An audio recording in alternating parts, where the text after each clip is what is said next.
Rajim. Bismillahirrahmanirrahim.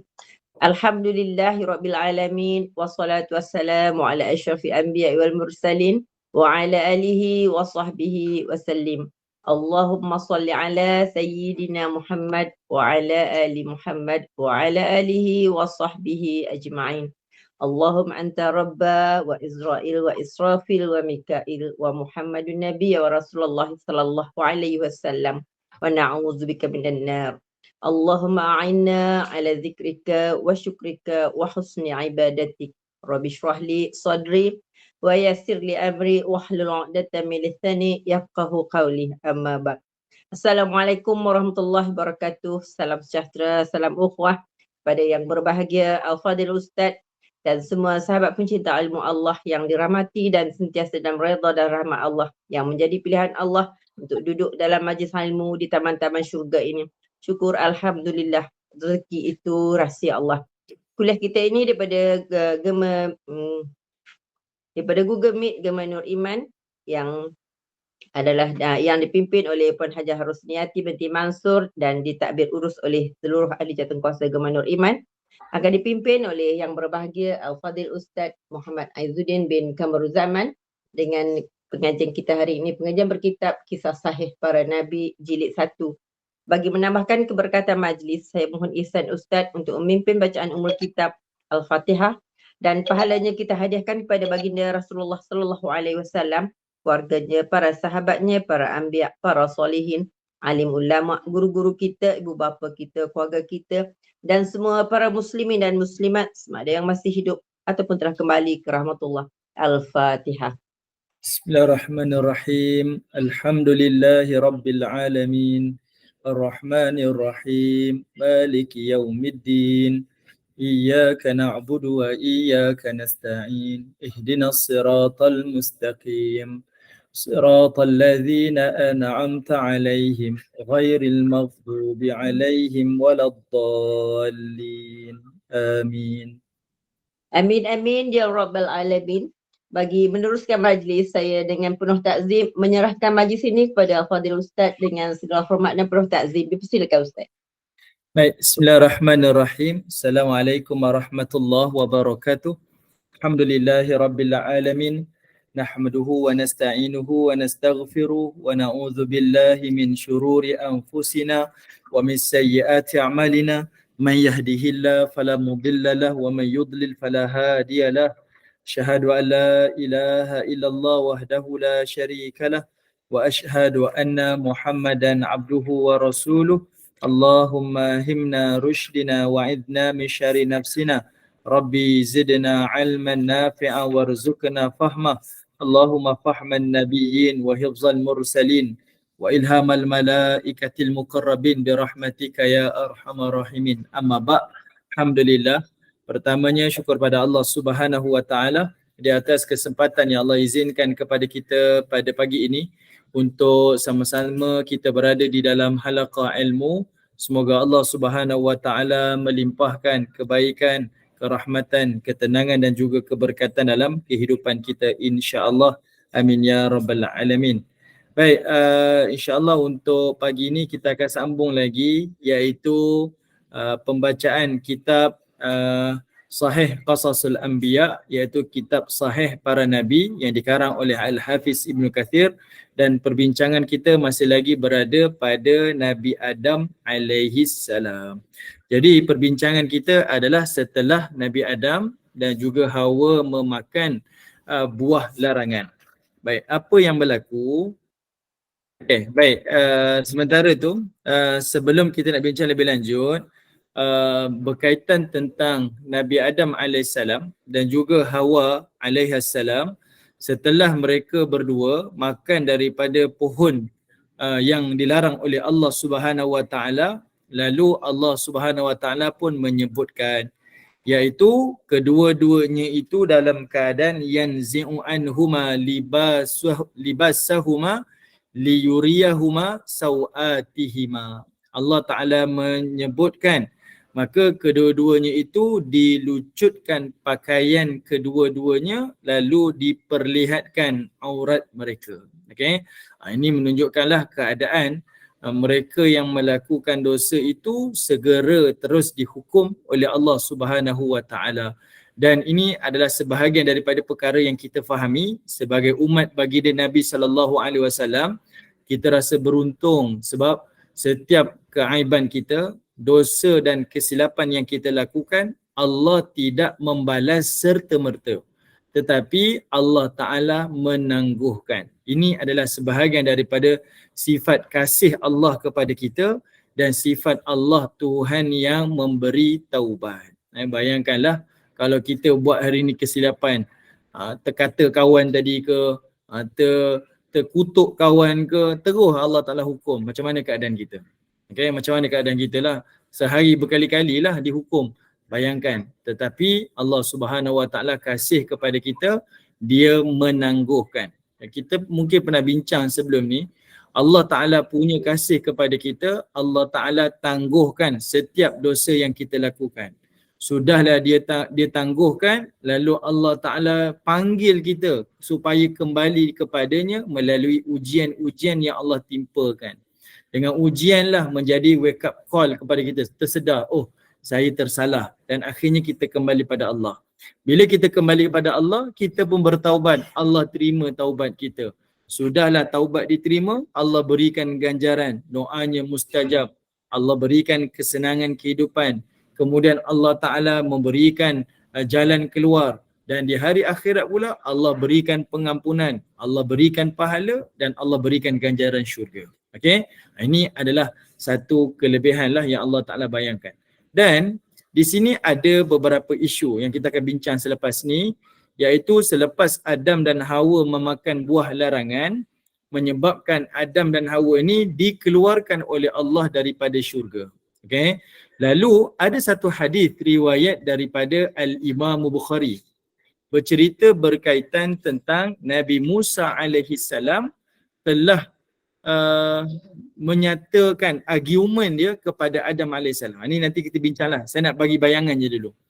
Iaitu Nabi Musa telah menyalahkan Adam AS sebabkan perbuatan Adam memakan buah larangan menyebabkan umat-umat manusia ini telah menanggung dan akhirnya kita pun duduk di dunia. Okay, ini antaralah argument daripada Nabi Musa kepada Nabi Adam AS. Ini adalah hadis yang sahih riwayat daripada Al-Imam Bukhari. Baik. Dan menunjukkan kepada kita satu perkara, kenapa Allah Ta'ala cerita tentang Nabi Adam, Hawa ni makan buah tu. Sebab sebenarnya Allah Ta'ala nak highlightkan, Allah nak bagi tahu, benda yang paling utama dalam hidup ni adalah pengampunan. Sebab sifat manusia adalah sentiasa melakukan kesilapan. Dan Allah Ta'ala pula sentiasa mengampunkan kesilapan. Dan itulah hikmah dia. Kalau benda tu tak penting, Allah tak cerita pun. Banyak lagi benda-benda yang berlaku tapi Allah tak cerita. Tapi Allah cerita, Adam AS ni dia makan buah larangan tu. Lebih baik kan kalau kita bayangkan Allah Ta'ala bercerita apa yang ada dalam syurga yang dinikmati oleh Adam. Sepatutnya lah. Di mana kedudukan Adam dalam syurga? Di mana kedudukan Hawa ketika dalam syurga? Apa yang mereka lakukan? Sepatutnya itu yang lebih realistik, perkara yang sepatutnya Allah Ta'ala sebut. Supaya kita rasa teruja, oh saya nak kembalilah pada kampung halaman saya. Dulu datuk saya Adam AS duduk di syurga yang sekian-sekian. Sepatutnya macam tu. Tapi tak. Allah Ta'ala cerita Nabi Adam melakukan satu kesalahan dia memakan buah larangan. Menghampiri pokok larangan tu. Dan menyebabkan dia dikeluarkan daripada syurga. Sebab Allah nak bagi tahu sifat manusia melakukan kesalahan. Dan Allah Ta'ala Tuhan yang mengampuni kesalahan-kesalahan kita. Dan itulah hikmah sebenarnya kenapa diceritakan tentang perkara itu. Bab-bab yang lain memang dibincangkan oleh ulama' tapi tak perlulah kita tekankan. Dia dilucutkan pakaian, macam mana keadaan dia, telanjang ke, dia tutup dengan daun ke, itu tak perlu dalam perbincangan kita lah. Yang kita kena fahami, manusia melakukan kesalahan dan manusia itu akan bertaubat kepada Allah dan Allah Ta'ala terima taubat hambanya. Baik, saya nak baca satu hadis daripada baginda Nabi SAW. Hadis berkaitan tentang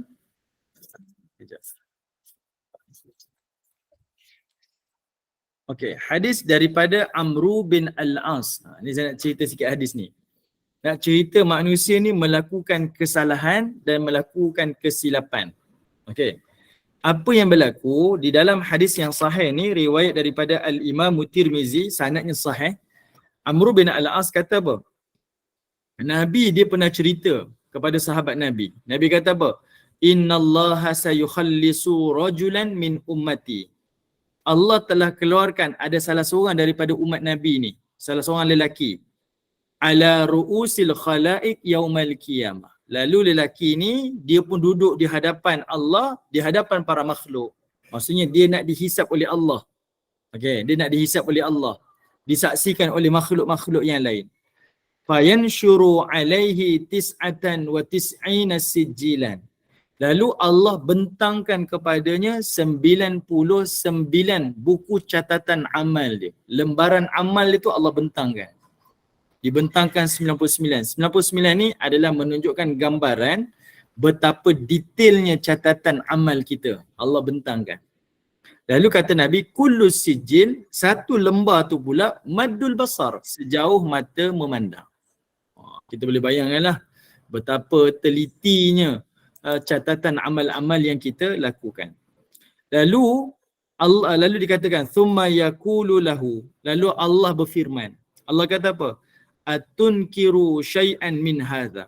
Ada tak kamu nak argue? Kamu nak sebutkan alasan daripada catatan-catatan ni? Ada kamu tak puas hati tak? Lalu Allah tanya lagi, adzalamaka katabatil hafizun? Adakah malaikat kami menzalimi kamu, mencatat sesuatu yang kamu tak buat? Kalau ada yang kamu tak puas hati, bagi tahulah. Fayaqulu, lalu manusia ni kata kepada Allah, la ya Rabbi, tidak ada wahai Tuhan, tidak ada. Tidak ada. Semua catatan tu tepat. Allah Ta'ala bentang dan ditunjukkan kepada kita. Fayaqulu, maka Allah Subhanahu Wa Ta'ala kata apa? Bala, innalaka indana hasanah. Allah kata tak, ada satu kebaikan yang kamu buat di sisi aku. Ada satu kebaikan. Wa innahu la zulma alaikal yaum. Dan Allah Ta'ala sebut, sesungguhnya kamu tidak akan dizalimi pada hari mahsyar. Semua orang akan diadili dengan seadil-adilnya. Walaupun satu kebaikan tu juga kami akan balasi. Kemudian Allah Ta'ala sebut lagi, fayukhriju lahu bitaqatan fiha.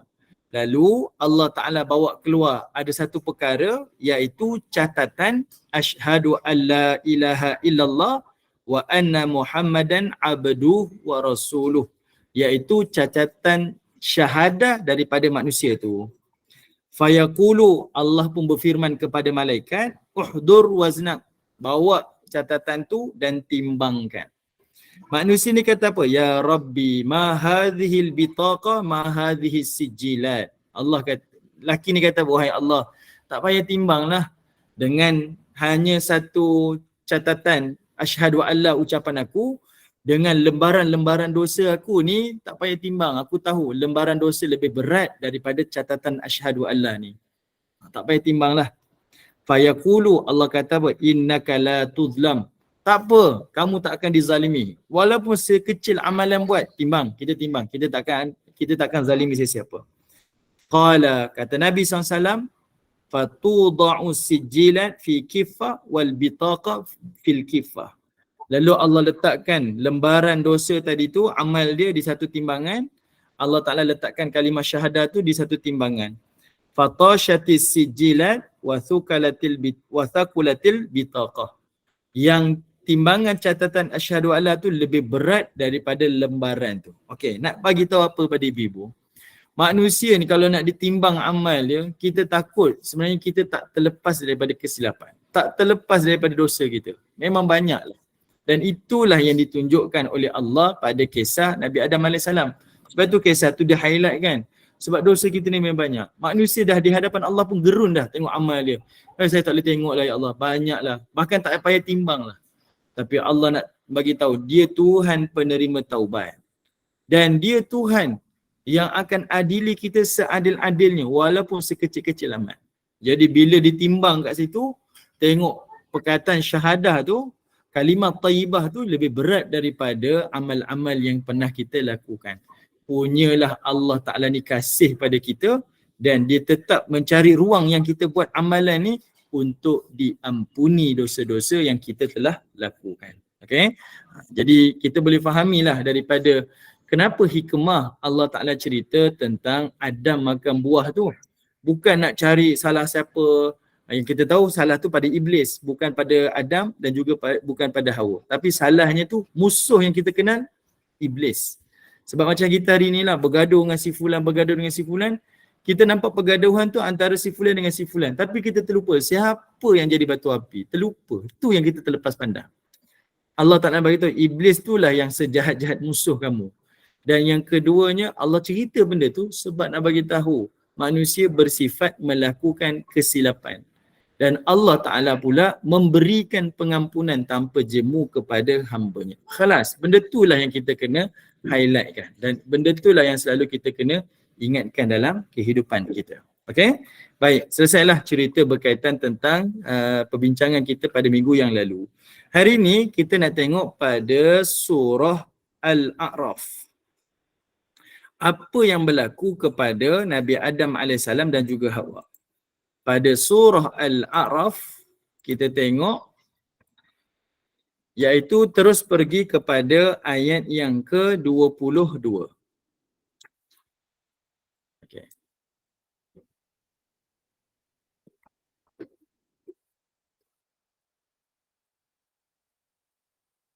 Okay, kita tengok pada ayat yang ke-22. Allah Subhanahu Wa Ta'ala menyebutkan dekat sini, fadallahuma bighurur, kata Allah. Dan sebab itu dapatlah menjadikan mereka itu termasuk dalam kalangan ke dalam larangan dengan tipu dayanya. Okay, manusia tertipulah, Adam dan Hawa tu tertipulah dengan bisikan syaitan tu. Falamma dhaqa syajarata badat lahuma sawatuhuma wa tafiqa yakhsifani alaihima min warakil jannah. Setelah mereka memakan buah pohon itu, terdedahlah kepada mereka berdua aurat masing-masing. Dan mereka mulailah menutupnya dengan daun-daun daripada syurga. Serta Allah Ta'ala telah menyeru kepada mereka. وَنَادَهُمَا رَبُّهُمَا, Allah Ta'ala seru kepada mereka. Alam anhakuma antilkuma syajarah wa akullakuma inna syaitana lakuma aduwwum mubin. Bukankah aku telah melarang kamu berdua daripada pokok itu dan aku katakan kepada kamu bahawa syaitan itu adalah musuh kamu yang nyata. Ini kita dah bincang kan. Okay, Allah Ta'ala highlight cerita ni sebab nak bercerita tentang dosa tu. Allah hukum Adam serta-merta. Tapi Allah Ta'ala pada kita, dia tangguhkan hukuman sebab kasihnya dia dan dia adalah Tuhan penerima taubat. Okay. Yang kedua, Allah nak cerita manusia sentiasa melakukan kesilapan dan Allah Ta'ala tu pula sentiasa menerima taubat daripada hamba-Nya. Ketiga, Allah nak highlightkan sebenarnya musuh kamu bukan pasangan kamu. Musuh kamu bukan yang berbeza gender dengan kamu. Yang kamu nak buat woman power lah, yang nak buat lelaki power lah, apalah tak kisahlah. Yang musuh yang kamu kena kenali adalah syaitan. Iaitu syaitan itulah musuh yang paling nyata. Yang itu yang kamu kena hati-hati. Yang itu yang kamu perlu musuhi. Bukan di antara kamu. Okey. Sekarang Allah Ta'ala nak menyebutkan berkaitan tentang inilah taubat daripada Adam dan juga Hawa. Okey, jadi kita punya topik dekat sini adalah berkaitan tentang penyesalan Adam dan Hawa dan taubat mereka. Okey, apa yang berlaku? Allah Ta'ala pun kata, qala rabbana zalamna anfusana. Adam dan Hawa, Allah gunakan perkataan qala. Qala ni artinya dua-dua berkata. Adam dan Hawa berkata, Rabbana, wahai Tuhan kami, zalamna, kami anfusana, kami telah menzalimi diri kami sendiri. Wa illam taghfir lana, dan kalau engkau tidak mengampuni dosa kami, wa tarhamna, dan merahmati kami, lanakunanna minal khasirin, nescaya jadilah kami ini orang yang rugi. Maksudnya Nabi Adam dan Hawa ni menzahirkan rasa penyesalan tentang dosa-dosa yang dilakukan. Kalau Allah tak ampuni, apa lagi yang kita ada? Allah tak kasih kita, Allah tak rahmati kita, Allah tak ampuni kita. Benarlah saya ni rugi. Okey, itu yang Allah Ta'ala nak highlightkan tentang taubat daripada Adam alaihissalam. Okey, daripada taubat alaihissalam ni, okey, di sini Allah Subhanahu Wa Ta'ala nak highlightkan beberapa perkara. Okey, perbincangan berkaitan dengan taubat ni maklumlah. Perbincangan tentang taubat ni maklum. Kita banyaklah bincang berkaitan dengan taubat ni, dah ulang-ulang, saya tak nak sebutlah dekat sini. Okay, Allah Ta'ala ni Tuhan yang Maha Pengampun. Dosa kita banyak macam mana pun Allah tetap ampuni sebab Allah lebih besar daripada dosa manusia. Saya dah ulang banyak kali dah. Cuma yang dekat sini saya nak highlightkan ada satu benda yang kita jarang nampak selain daripada kisah taubat. Apa dia? Allah Ta'ala tunjukkan comparison antara sifat manusia ahli syurga dan juga sifat iblis ahli neraka. Dekat situ Allah Ta'ala letakkan satu perbandingan.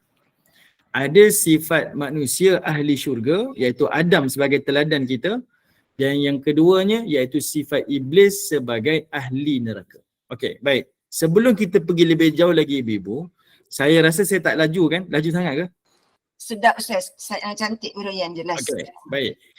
Saya nak bawa ibu-ibu macam ni. Dan di dalam Al-Quran, Allah Ta'ala menggunakan uslub 3R. Ni bukan tentang royal, religion, race ni, bukan. 3R ni kita selalu gunakan kepada anak-anak kita. Kalau kita nak disiplinkan anak, kita nak bantu anak kita membesar jadi orang yang kita nak, 3 benda ni, 3R ni diajar dalam ilmu parenting. Pertama, iaitu reasoning. Yang kedua, kita akan bincang tentang repetition. Anak-anak ni perlu ada reasoning. Apa benda yang kita buat dia, ajar dia, mesti ada sebab. Mesti ada reason. Mesti ada alasan. Kenapa macam ni? Macam ni. Kenapa kena ni? Macam ni. Mesti kena ada reason. Kita tak boleh bagi arahan je. Dia akan bertanya, kenapa kena macam ni? Kenapa macam ni? Mesti ada reason. Kedua, repeat. Mesti kena pengulangan. Apa sahaja arahan, ulang untuk didisiplin. Bangun pagi, tidur awal, solat selalu, ulang sentiasa. Dan yang ketiga, role model. Mesti ada teladan. Dan 3 benda ni bukan untuk anak-anak je. Semua manusia yang kita jadi bapak-bapak, datuk-datuk, nenek ni pun macam tu jugalah dididik. Kita mesti kena buat satu benda tu dipesan. Kenapa kena buat? Sentiasa diulang-ulang nasihat pada kita dan mesti ada teladan. 3 ni Allah Ta'ala sebut dalam Al-Quran. 3 ni ada dalam Quran. Tentang sebab kenapa kena buat macam ni, Allah Ta'ala cerita melalui kisah Adam contohlah. Kedua, Allah datangkan cerita yang berulang-ulang. Repeat supaya kita ni betul-betul ingat dalam fikiran kita. Ketiga, kita ada teladan melalui kisah para Nabi. Jadi kita tengok.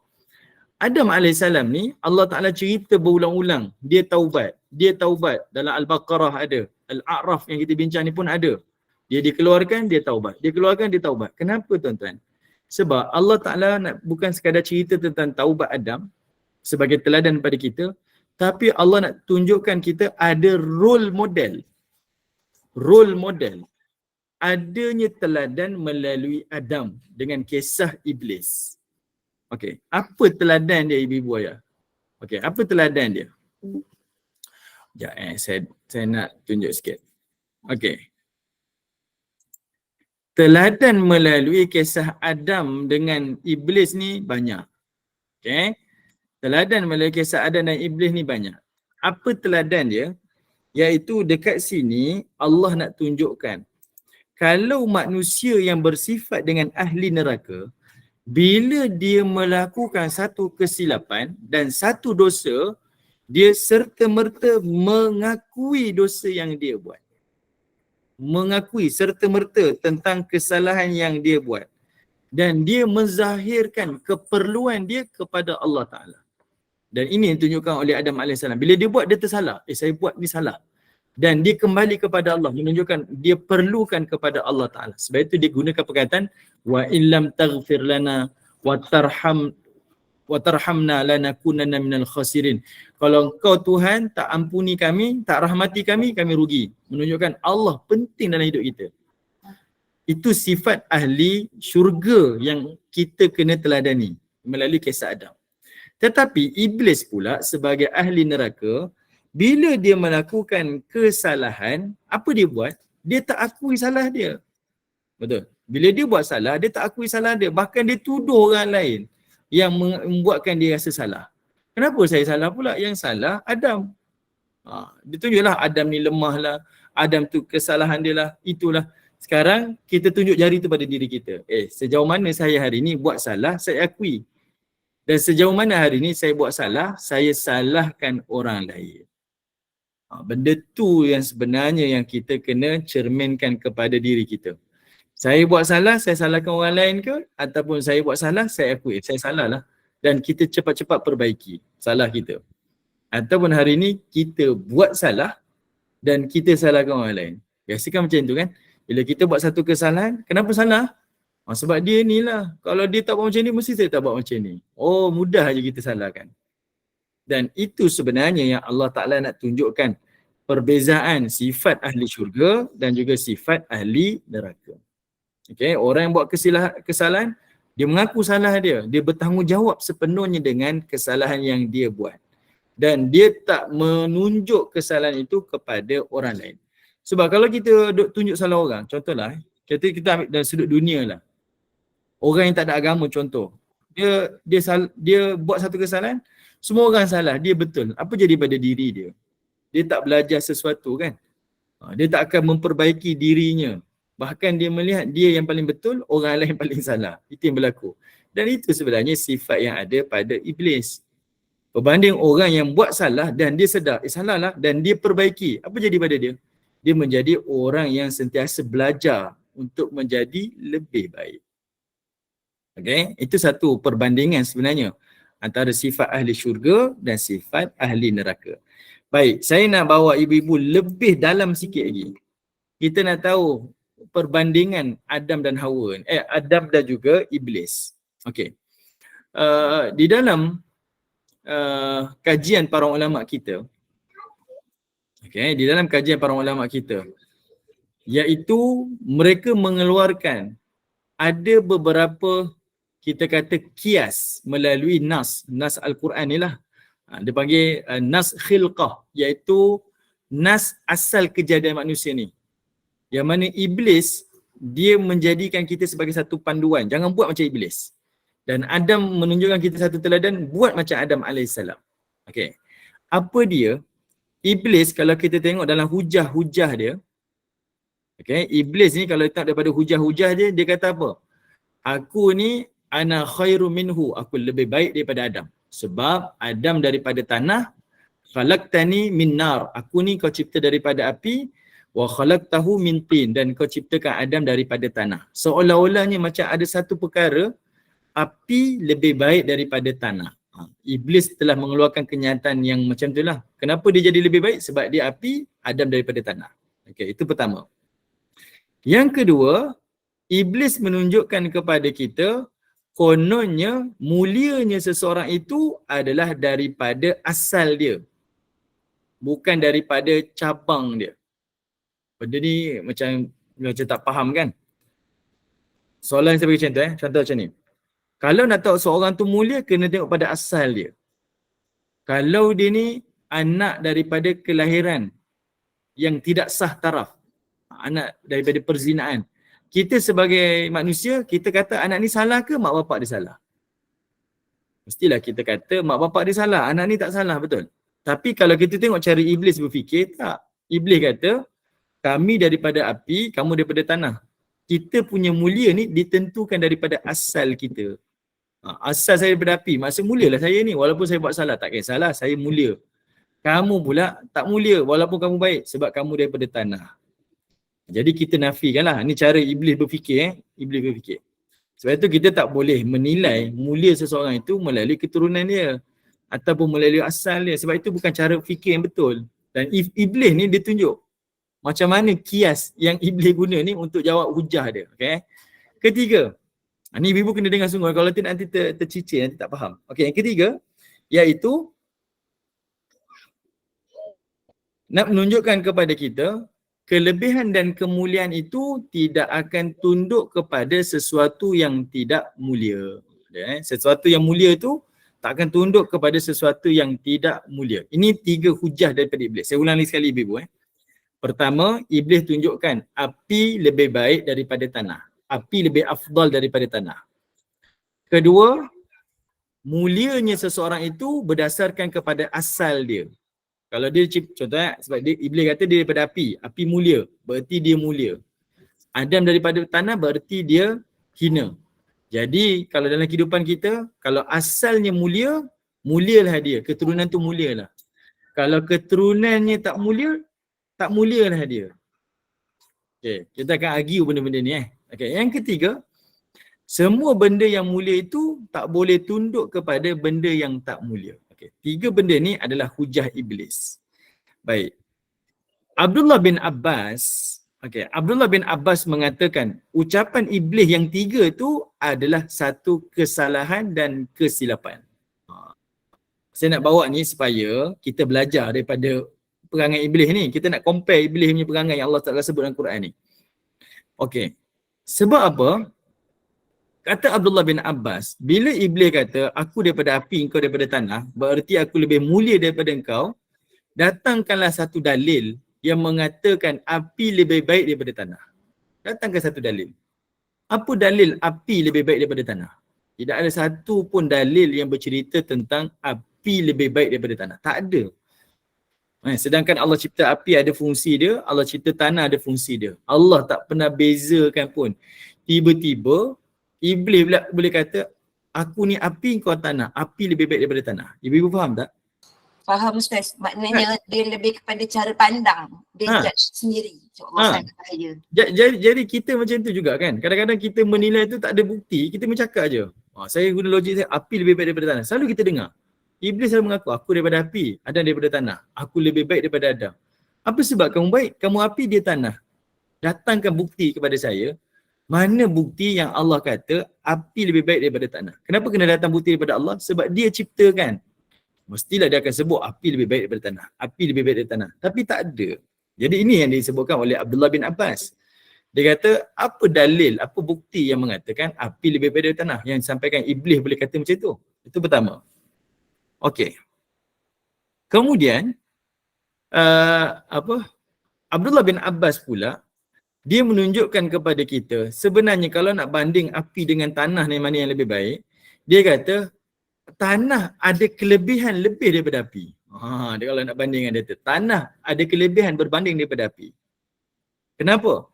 Lalu dia pun kata, sebab tanah ni daripada sudut sifat dia, dia bersifat tenang.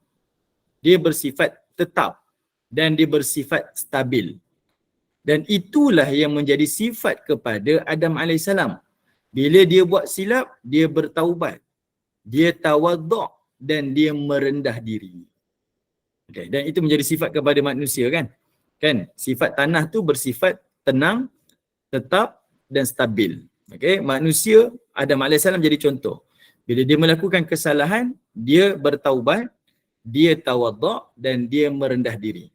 Manakala api pula, dia bersifat keras, tinggi, meninggi dan bersimpang siur. Api yang dia terbakar macam itu kan. Maka kerana itulah iblis ni bersikap takbur dan bersifat meninggi diri. Nampak? Kalau nak dibuat banding antara api dengan tanah, inilah hujah dia. Okay.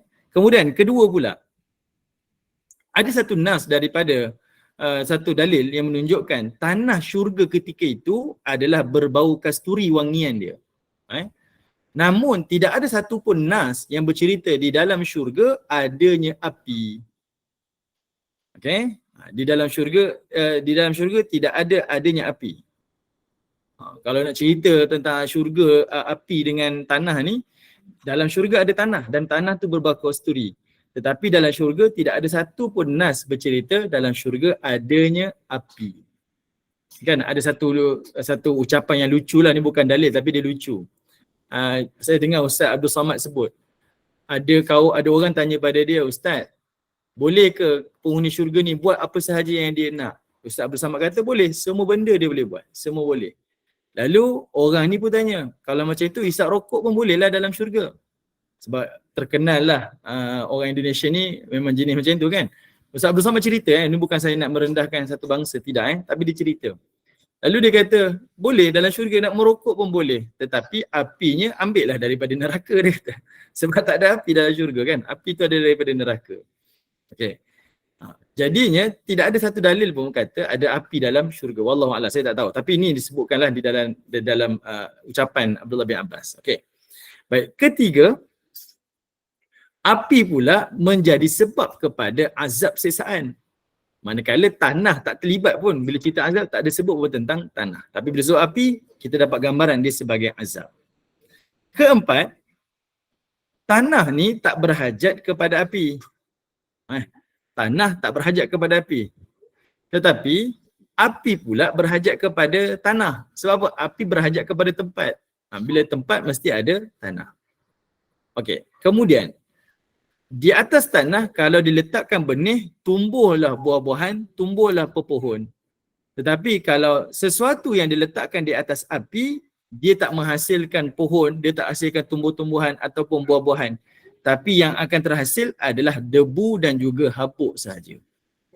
Ini nak menunjukkan kepada kita, kalaulah nak dibandingkan tanah dan api itu lebih mulia api daripada tanah, tak ada dalil, tidak ada nas. Dari sudut logik akal kita pun, kita gunakan dalil akli melalui akal. Tanah lebih banyak keistimewaan daripada api. Ini menolak hujah daripada iblis yang mengatakan dia lebih baik daripada Adam kerana dia api, Adam daripada tanah. Benda ni selalu kita dengar kan? Dan kita pun tak pernah bertanya pun. Dan kita hanya fikir, betul lah, api lebih baik dari tanah. Sedangkan kalau kita fikir betul, apa bukti api lebih baik daripada tanah? Tak ada bukti pun. Sedangkan Allah ciptakan semua makhluk sentiasa ada fungsi masing-masing. Jadi Abdullah bin Abbas sebut ni sebagai lawan hujah untuk membawa kita fikir bersama. Jadi teladan dalam kehidupan kita ni jangan dibanding-bandingkan lah. Satu benda tu semua ada fungsi dia. Dan satu organisasi, kita mentang-mentang duduk di jawatan paling tinggi, ada orang kerja sebagai penjawat am. Jawatan dia pekerja am. Mungkin dia cleaner, kita pandang dia lebih rendah. Cuba bayangkan kalau dia tak ada kat situ. Siapa nak bersihkan tandas yang kita duduk? Kita nak ke buat, kita tak boleh buat. Semua orang ada fungsi masing-masing. Kemuliaan itu bukan pada kedudukan kamu, bukan pada dia.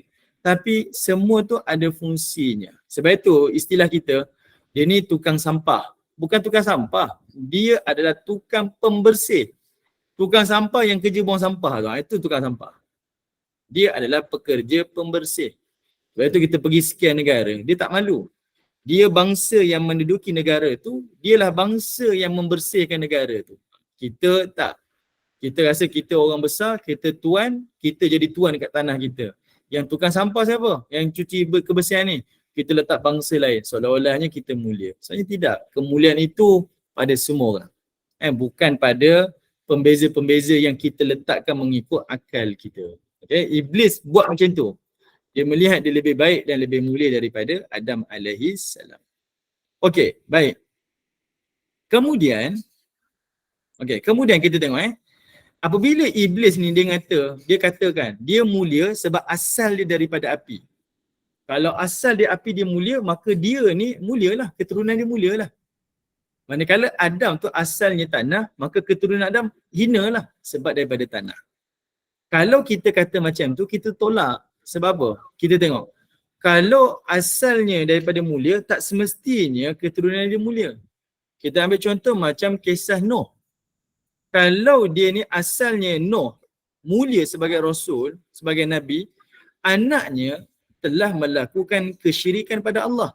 Adakah kita kata anak dia mulia kerana keturunan? Tak boleh kan? Walaupun asalnya mulia, tak menjamin keturunan tu mulia. Asal mulia, keturunan tak dijamin mulia. Okay. Jadi iblisnya cara dia buat tu salah. Dia kata dia api dia mulia. Habis dia buat kerosakan dia mulialah. Kemuliaan tu bukan pada keturunan dia. Tapi kemuliaan tu ditentukan daripada amalan-amalan kita. Okay. Dan begitu juga saya sebutkan contoh tadi. kalau dia ni lahir sebagai anak perzinaan, anak tak sah taraf, adakah dia ni akan melahirkan diri dia dan keturunan dia sebagai anak haram, anak yang hina? Tak boleh kita kata macam tu. Tapi kalau dia yang salah tu bapak dia tetap adalah orang yang baik, orang yang mulia. Dan kalau dia buat kebaikan, bahkan dia diangkat menjadi orang mulia. Kalau dia berkahwin ada anak-anak, anak-anak tetap sebagai anak yang mulia. Kan? Kita tak menilai melalui keturunan. Okay? Kita menilai melalui amal-amal yang kita lakukan. Ini pengajaran sebenarnya. Kita tengok dalam sedikit tentang kisah perbandingan antara Adam dan juga Iblis. Sebab itu bila Allah cerita tentang Adam yang bertaubat tu, sebab Allah nak bagi tahu kita satu ilmu, hikmah, yang mana orang yang ahli syurga ni buat salah, sedar cepat dan segera bertaubat kepada Allah. Segera untuk bergantung kepada Allah. Bukan salahkan orang lain, bukan terus jadi sombong, bahkan bukan untuk membuat onar lagi. Saya berjanji, semua dia ni saya rosakkan. Sebab dia buat saya macam ni, saya nak rosakkan keturunan dia. Dah pula macam tu. Kan? Itu sifat ahli neraka, bukan sifat ahli syurga. Jelas kan ibu-ibu ya? Okey, baik. Kemudian kita tengok yang berikutnya pula. Kalaulah kita bersetuju mengatakan seseorang itu mulia ditentukan adalah kerana keturunan dia. Okay? Seseorang itu mulia adalah kerana keturunan dia. Tetap tidak menjadi halangan orang yang mulia itu untuk mendengar pandangan daripada orang yang kurang mulia. Salah ke kita untuk terima pandangan ataupun ucapan, kita rendahkan kedudukan kita di hadapan orang yang bukan mulia. Contohlah kalau kita kata, dia mulia sebab keturunan dia. Adakah dia sentiasa betul? Contohlah, kita kata dia ni daripada keturunan mulia. Salah ke untuk dia dengar daripada ucapan ataupun kebenaran daripada orang yang bukan daripada keturunan mulia? Sudah tentu tak salah kan? Sebab semua orang ada hak masing-masing. Dan kemuliaan itu ditentukan melalui kebenaran, bukan ditentukan daripada keturunan. Sebab itu kita sebut unzur ma qala wala tanzur man qala. Lihat pada apa yang dia kata, konten yang disampaikan, bukan lihat pada siapa yang menyampaikan. Right? Ini antaralah perkara yang kita lihat. Okay? Walaupun ayat ni berkaitan tentang taubat Adam, tetapi sebenarnya adalah sebagai satu perbandingan kepada kita untuk melihat sifat ahli syurga melalui teladan Adam dan sifat ahli neraka melalui ucapan dan perangai iblis. Okey? Baik. Okey. Okey, baik. Kemudian kita terus pergi kepada sebelum tu. Okey, saya nak ambil satu ucapan daripada Abdul Rahman As-Sa'di. Ini seorang ulama besar masih lagi ada hari ini. Dia adik kepada Syekh Profesor Dr. Abdul Malik As-Sa'di. As-Sa'di. Saya masa pergi ke Jordan dahulu, saya sempatlah datang ke rumah Syekh Abdul Malik ni. Dia bekas mufti Iraq. Sekarang dia duduk di Jordan. Masa saya datang ke rumahnya tu, dia masih lagi mengajar di University Wise. Satu universiti di Jordan lah. University Wise ke Universiti Urdun saya tak ingat lah. Tapi rasanya University Wise sebab rumah dia sebelah Universiti Wise tu. Saya datang rumah dia. Dia seorang ulama besar yang sangat fakih dan dia tegas lah. Masa saya datang rumah dia tu, masih lagi ada orang call dia dah tua dah, call dia, tanya Syekh hukum-hukum dan sebagainya, dan Syekh masih lagi boleh jawab walaupun dia bekas mufti Iraq lah, bukan mufti dah, tapi masih lagi dirujuk lah. Dia ada adik seorang namanya Abdul Rahman As-Sa'di. Abdul Rahman As-Sa'di ni disebut dalam ucapan dia kata apa? Di dalam ayat ini, kisah ni menceritakan tentang siapa yang ikuti Adam, yang nak menjadi seperti Adam, ahli syurga ni, bila dia melakukan dosa sebagai sifat manusia, dia akan segera bertaubat. Dan Allah Ta'ala akan segera memberikan hidayah, petunjuk terus pada dia. Okay. Allah Ta'ala akan segera berikan hidayah, petunjuk pada dia, dan Allah akan segerakan berikan pengampunan. Manakala iblis pula, siapa yang melihat iblis sebagai ahli neraka, bila dia melakukan satu kesalahan, dia akan terus tenggelam dengan dosa yang dia buat. Dan dia akan terus jauh daripada Allah Ta'ala.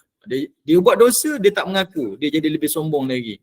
Bahkan dia ancam orang lain pula, dia tuduh orang lain, bahkan dia nak rosakkan orang lain pula. Itu sifat yang Allah Ta'ala nak buatkan perbandingan melalui kisah Adam dan juga Iblis. Jadi ibu-ibu yang dirahmati Allah, poin saya dekat sini untuk kita punya kelas hari ni, untuk lihat kisah Adam tu tak hanya tertumpu pada satu benda yang kita selalu fikir. Okay? Tetapi sebenarnya nak beritahu perbandingan antara seorang hamba yang Allah kasih dan seorang hamba yang Allah murka. Okay? Kalau nak ikutkan cerita Adam ni, saya sebut tadi banyak, umurnya panjang, macam-macam kisah lagi ada. Bahkan kita pun tak dengar sangat kisah anak-anak Nabi Adam AS ni. Tapi sebab kisah ni yang utama, yang menjadi pengajaran dan teladan kepada kita. Yang ini yang paling penting. Okay? Baik, sekarang kita tengok pula kisah Nabi Adam ni dikeluarkan daripada syurga. Okay, Nabi Adam dikeluarkan daripada syurga dan Hawa yang dikeluarkan daripada syurga. Ayat yang ke-24.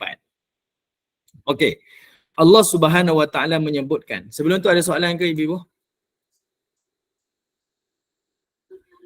Silakan. Ni Kak Intan ni. Ya Kak? Assalamualaikum Umar. Yang Waalaikumsalam. tadi yang Umar cakap berkenaan pekerja pembersihan tu kan. Realitinya lah macam kita secara realitinya macam tak berapa suka kalau anak kita sendiri kerja macam tu kan. Jadi adakah itu dengan secara tidak sengaja dan tak sedarnya kita memandang benda tu sebagai sesuatu yang macam tu lah. Betul tak? Betul tak? Itu Itulah. salah satu. Saya sendiri pun, kita bila kata anak kita kerja apa dia kerja in the water kata. Kerja sebagai pembersih, petugas kebersihan. Saya rasa macam satu penghinaan pada pekerjaan tu. Tu sebab kita pemikiran macam tu. Saya sendiri, saya minta maaf sebab saya sampai ke Tokyo. Saya tengok pegawai yang bersih kan. Tu dia tak sebut sebagai cleaner kan. Tapi disebut sebagai pegawai kebersihan. Saya tak ingatlah istilah dalam bahasa Jepun tu. Tapi disebut pegawai kebersihan. Dan mereka tu bukan orang yang tak ada pendidikan adalah orang yang ada pendidikan. Mungkin ibu-ibu di sini yang pernah pergi ataupun anak yang kerja sana, belajar sana, ataupun ibu-ibu yang mungkin graduate daripada sana. Mungkin boleh membenarkan apa saya kata. Dia dengan gaji yang baik, bertaraf pegawai dan dia tak malu untuk kerja membersihkan. Sebab bagi dia pekerjaan itu adalah satu kemuliaan. Apa sahaja. Kerana apa? Sebab semua pekerjaan ada keperluan. Kalau tak perlu, orang tak bagi jawatan tu. Kan? Kalau kita duduk dalam satu organisasi, semua jawatan yang ditawarkan berarti jawatan tu penting untuk organisasi. Adakah orang buat satu jawatan tak penting? Saja-saja je. Itu melainkan company keluarga dia lah. Dia buatlah jawatan untuk anak-anak dia. Anak dia ni bagi jawatan ni nak bagi gaji kan. Tapi kalau untuk satu organisasi yang profesional, semua jawatan yang dia tawarkan mestilah jawatan tu penting untuk organisasi. Kalau tak penting, orang tak buat jawatan tu. Cuma kita pula membeza-bezakan. Yang ini jawatan dia macam ni. Cuba kita tengok, kalau tak ada jawatan bawah tu, CEO tak jadi CEO. Betul tak? Tak akan dipanggil CEO kalau dia tak ada staff. Tak akan dipanggil dia raja kalau dia tak ada rakyat. Tak akan dipanggil dia pemimpin kalau dia tidak ada pengikut. Betul? Sebabkan ada ni lah kamu jadi macam ni. Sebab ada ni lah kamu jadi. Kita saling memerlukan dan semua kita ada tugas peranan masing-masing. Kalau kita hina yang ni, hina macam ni, tak belajar sesuatu lah. Sebab itu Allah Ta'ala tunjukkan perbandingan tu antara sifat Iblis dan juga sifat Adam tu. Sebab Iblis bersifat macam tu. Duduk banding-banding pula saya macam ni. Sedangkan waktu tu tidak ada satu pun Allah Ta'ala sebut daripada Quran tentang perbandingan, tentang penciptaan makhluk-makhluk dia, api ke tanah ke, tak ada. Ini yang dikeluarkan hikmah lah daripada kisah Iblis dengan syaitan. Menjawab ke Kak Intan? Menjawab, tapi apa perlu kita buat secara, yelah lepas ni realitinya yang boleh diubah lah. Suruh anak kerja tu kan. Tidaklah kan. Tidaklah. Cumanya saya nak bagi pandangan macam mana. Kita kena belajar cara pandang lah Ustaz. Maknanya tak boleh memperlekehkan kan. Ustaz, Betul, kita tak memperlekehkan. Betul. kita tengok kemuliaan dia orang ni masa COVID. Orang semua tak boleh pergi Masjidil Haram. Tapi dia orang tetap di situ. Petugas Tetap Masjidil Haram. boleh bersujud. Sedangkan orang lain tak boleh masuk pun. Tapi pencuci ni lah yang ada di situ. Betul. Okey, saya nak satu cerita. Ni pengalaman saya sendirilah. Saya kadang jadi khatib kat masjid kan. Saya pernah satu masa ni, saya baca khutbah. Yang dekat depan saya ni ada 3-4 orang Bangladesh lah. Dan kita tahulah pekerja-pekerja Bangladesh ni macam-macam tugas lah. Tapi yang saya tahu yang seorang tu, dia ni petugas kebersihan lah.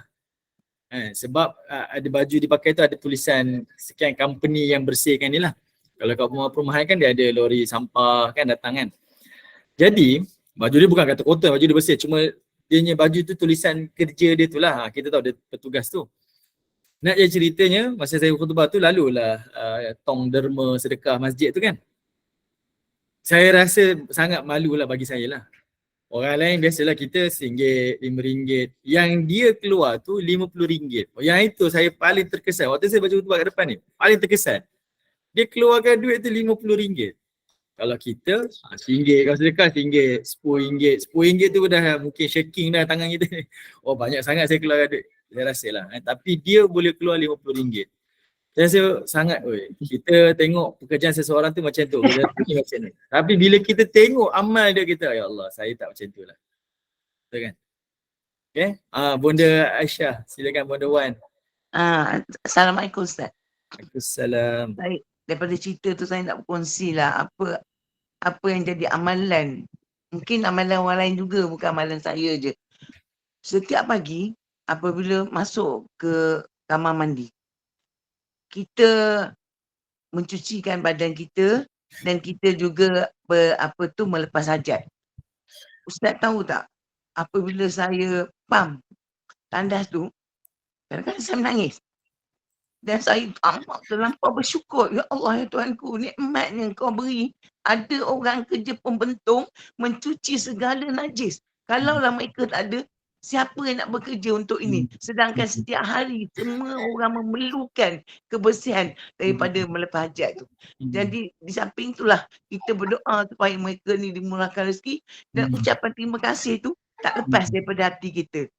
Jadi kalaulah kita dapat rasa bahawa pentingnya pembentung tu, orang-orang yang kerja pencuci ni. Itu yang saya rasa setiap hari, setiap pagi ucapan terima kasih tu tak lekang daripada bibir kita, kerana dia membantu membersihkan kekotoran yang kita lakukan. Kalau tak ada dia, tak ada pembersih, macam mana kita? Itulah yang saya rasa Betul. Terima kasih Bonda. penting sangat pembentungan ini. Betul. Terima kasih Bonda Wan. Betul lah. Jadi kalau balik pada soalan Kak Intan tadi, betul lah. Saya setuju dengan Kak Azrina. Iaitu kita ajarlah anak kita ni, perbetulkanlah sudut pandang kita tu. Bantu anak-anak kita ni melihat dengan pandangan yang betul. Apatah lagi pula kita didik dia pula buat kerja rumah kan. Sampah-sampah dekat rumah tu bukan kita je buat. Kita suruh anak-anak kita uruskan supaya dia ada satu, bukan simpati dah. Dia empathy. Empathy ni maksudnya dia duduk dekat kasut tu dan dia rasa sendiri. Bila dia buat, dia tahu ini bukan satu tugas yang hina. Tapi ini tugas yang mulia, membersihkan. Saya rasa macam itulah. Okay, harap-harap menjawablah Kak Intan. Kalau tak menjawab, tak apalah Kak Intan. Okay, Kak Intan. Okay, baik. Saya nak teruskan untuk Adam dikeluarkan daripada syurga ni. Ada beberapa topik, tapi saya rasa topik akan jadi panjang. Dan kita pun dah pukul 11, saya tak boleh lanjutkan lah. Kalau lanjutkan nanti, panjang pula. Okay, jadi ala kulli hal saya berhenti dekat sini lah. Dapatlah 1-2 ayat untuk hari ini menjadi pengajaran kepada kita. Satu sifat, satu cerita yang Allah Ta'ala bawakan kepada kita, bukan sekadar bercerita tentang Adam melakukan kesalahan yang selalu kita hanya nampak tu je. Adam buat salah. Sebab Nabi Musa pun cakap macam tu pada Adam. Wahai Adam, kamu buat salah yang kami semua tanggung. Kami kena keluar daripada syurga ni, duduk di dunia. Dan Nabi SAW menyebutkan, Adam AS telah menjawab satu ucapan. Hadis Bukhari dan Muslim. Adam kata apa? Benda ni Allah telah tetapkan sebelum aku diciptakan lagi. Maksudnya ia adalah ketetapan Allah, bukan kehendak aku. Allah dah ciptakan takdir macam tu dah. Dan kata Nabi Muhammad SAW, itulah hujah Adam kepada Musa AS. Menunjukkan kepada kita, tak di-highlightkan untuk tengok, oh ni salah Adam lah ni, kita jadi macam ni. Tak. Tetapi nak bagi tahu di situ adanya taubat seorang hamba dan adanya sifat pengampunan daripada Allah Ta'ala.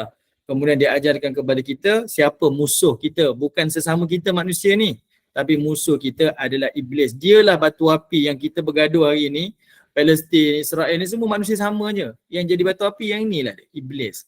Kalau ni tak selesailah masalah kita ni.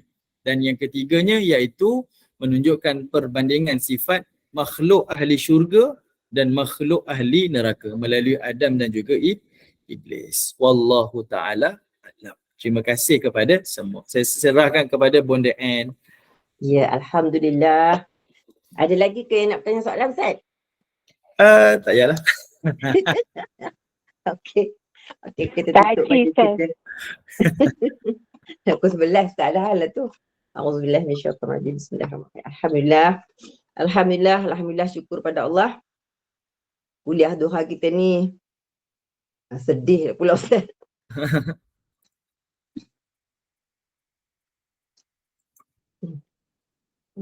Berjalan lancar dengan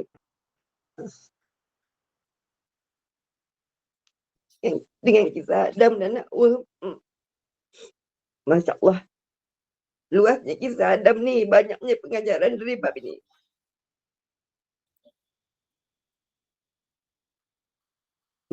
Banyak ilmu yang Ustaz sampaikan, Alhamdulillah. Syukur Allah bagi kita kefahaman dalam ilmu yang disampaikan hari ini. Maha pengampunnya Allah bila manusia itu buat kesilapan, segeralah bertaubat dan Allah akan segera mengampunkannya. Allahu Akbar. Yakinlah Allah akan mengampunkan kesilapan kita. Dan doa yang selalu kita baca ni, selama ini kita cuma baca dan kita baca tafsir, tapi kita tahu doa di sebalik tu. Doa ni selalu kita baca tapi cuma tahu makna tapi tak ditafsirkan macam ni. Sekarang baru jelas. Terima kasih Ustaz.